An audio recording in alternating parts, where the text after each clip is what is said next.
Hi friends, எல்லோருக்கும் வணக்கம். எல்லோரும் எப்படி இருக்கீங்க? நல்லா இருக்கீங்களா? இன்றைக்கி இந்த கதையோட அடுத்த பகுதி தான் பார்க்க போகிறோம். அதுக்கு முன்னாடி நீங்கள் செய்ய வேண்டிய விஷயம் என்ன அப்படின்னு கேட்டிங்கன்னா, மறக்காமல் நம்ம இந்த சேனலை சப்ஸ்கிரைப் பண்ணிக்கோங்க. கீழே இருக்க பெல் பட்டனையும் கிளிக் பண்ணுங்கள். அப்போ தான் நான் போடக்கூடிய வீடியோக்கள் எல்லாமே உடனுக்குடனே நோட்டிஃபிகேஷனில் வரும். ஸோ மறக்காமல் சேனலை சப்ஸ்கிரைப் பண்ணிவிட்டு வீடியோ பாருங்கள் ஃப்ரெண்ட்ஸ். வாங்க நம்ம கதைக்குள்ளே போகலாம். நான் வந்து என்னோடய அத்தைக்கிட்ட சொன்னேன், இது மாதிரி மாமா வந்து ஊர்லேருந்து வர்றப்பே வந்து எல்லாம் வாங்கிட்டு வந்துட்டாங்க அப்படின்னு சொன்னேன். அதுக்கு அவங்க சொன்னாங்க, ஏம்மா எல்லாம் தான் எல்லா பொருளும் வீட்டில் இருக்குல்ல, அப்புறம் ஏன் அவர் வாங்கிட்டு வந்தார்? நான் தான் சொன்னேன்னா கொண்டுட்டு போன பணத்தை நீங்கள் கொஞ்சம் பார்த்து இது பண்ணுங்கள், செலவு பண்ணுங்கள் அப்படின்னேன். இவர் ஏன் இவ்வளோ தான் வாங்கிட்டு வந்தார் அப்படிங்கிற மாதிரி என்கிட்ட வந்து சொன்னாங்க.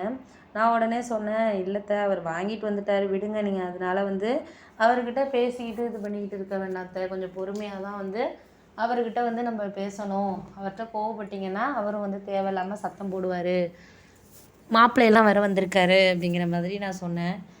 சரிம்மா விடு, நான் வந்து அவர்கிட்ட ஒன்றும் சொல்கிற மாதிரி இல்லை.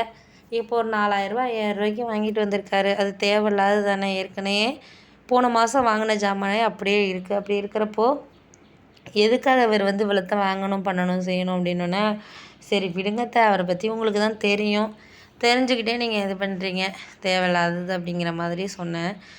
என்னத்த இருந்தாலும் அவர் வந்து கொஞ்ச நாச்சு இது பண்ணுறாரா எதாக இருந்தாலும் அப்படிங்கிற மாதிரி சொன்னாங்க.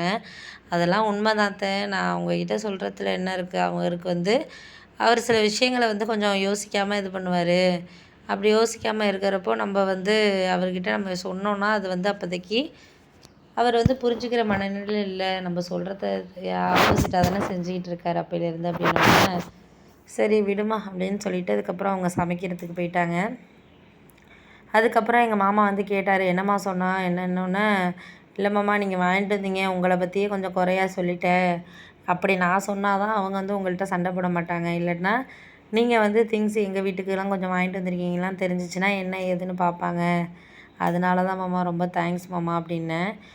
விடுமா, அவள் என்ன பேசுகிறது என்ன புதுசாவா பேசுகிறா, அப்போயா நீ கல்யாணம் பண்ணிட்டு வந்து 10 வருஷம் ஆக போது பேசிக்கிட்டு தானே இருக்கா, புதுசாக ஏதாச்சும் பேசினா தான் நம்மளுக்கு கவலையாக இருக்கும். நான் அப்போலேருந்து நான் ஒரு 30 வருஷமாக அதெல்லாம் எல்லாம் பார்த்துட்டேம்மா அப்படிங்கிற மாதிரி சொல்லிகிட்டு இருந்தாங்க. சரிம்மாம்மா, நீங்கள் போயிட்டு டீ குடிக்கிறீங்களா, என்ன டீ போட்டு வரட்டுமா அப்படின்னு கேட்டேன். இல்லைம்மா, இப்போ தான் வந்து பக்கத்தில் கடையில் குடிச்சிட்டு வந்தேன், நான் போயிட்டு பக்கத்தில் என்னோடய ஃப்ரெண்டு ஒருத்தன் இருக்கான், அவன் வீட்டுக்கு போயிட்டு நான் வரேன். அவன் ரொம்ப நாளாக வந்து ஃபோன் பண்ணி கூப்பிட்டுட்டே இருந்தான், எதையும் வந்து இப்போதைக்கு வேண்டாம் அப்படிங்கிற மாதிரி நானும் இது பண்ணிக்கிட்டு இருந்தேன். நம்மளால் என்ன செய்ய முடியுதோ அதை வந்து இது பண்ணுவோம், பார்த்துக்குவோம் அப்படிங்கிற மாதிரி சொல்லிகிட்டு இருந்தேன். எதுவுமே வந்து இப்போதைக்கு இருக்கிற நிலைமைக்கு நம்ம எதுவும் சொல்கிற மாதிரி இல்லை அப்படிங்கிற மாதிரி யோசிச்சுட்டு இருந்தேன்.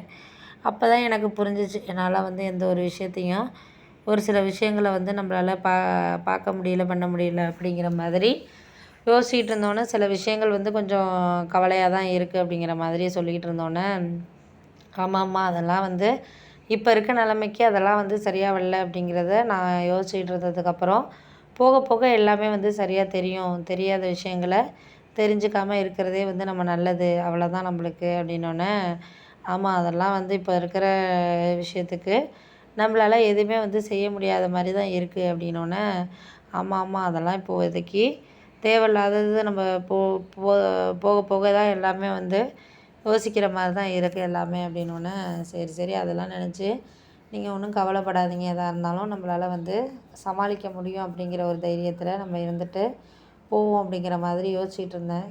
சரி ஓகே, அதெல்லாம் நீ ஒன்றும் கவலைப்படாதம்மா, எதாக இருந்தாலும் நம்ம வந்து சரி பண்ணிக்கலாம், சரி பண்ணிக்கிட்டு நம்ம எதாக இருந்தாலும் பார்த்துக்கலாமா அப்படிங்கிற மாதிரி யோசிச்சுக்கிட்டு இது பண்ணிக்கிட்டு இருந்தாச்சு. இருந்தாலும் நான் வந்து அந்த விஷயத்த வந்து எதுக்காகவும் வந்து இப்போதைக்கு சொல்ல வேண்டாம் அப்படிங்கிற மாதிரி இருந்தேன்.